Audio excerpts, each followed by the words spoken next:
Why do you do what you do? I do what I do, Terry, and welcome everyone to the conference. It's in my blood, it's in my DNA. I come from a long family of activists in Harlem and in Georgia. So, with those experiences, my family has worked on police brutality in cities for many, many years. My great grandfather, he helped start one of the colleges in the South. And I was in my first demonstration when I was 14 years old in front of a city hall in New York City when we as teenagers with permits asked for $38.63 a week for salary. So I have been doing this for so many years.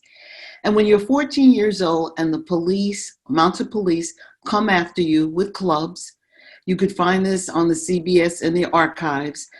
I went home astounded and told my mother, they tried to hit us and I escaped just by hiding behind a tree.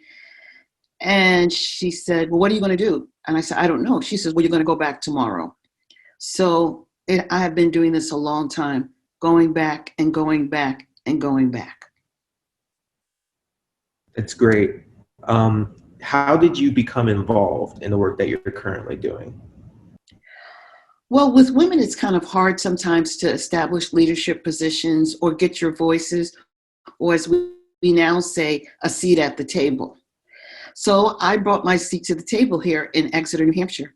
I joined the League of Women Voters, which gave me a set of skill sets that you really need to be an activist. And that is to understand your community, what's doable, what's not doable, and to be surrounded by like-minded citizens.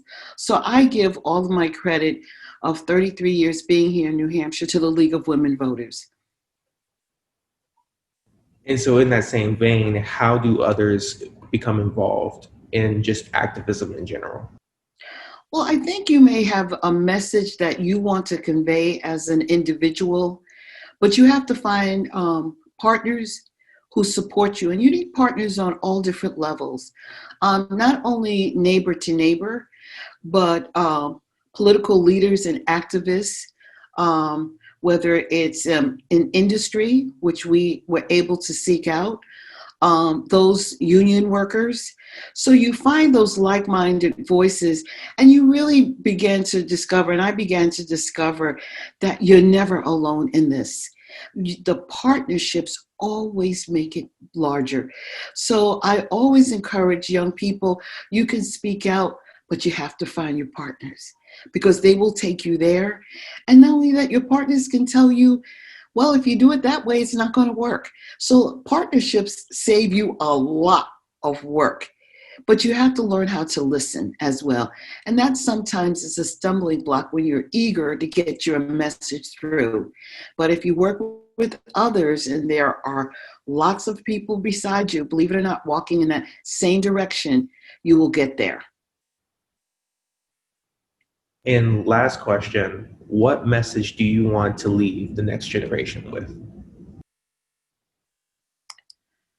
I have faith in you. I know because you are here and you are the next generation, we will make it. You are our hope. You are our future. You are our joy. You are what we have been waiting for. And I am so thankful for each one of you.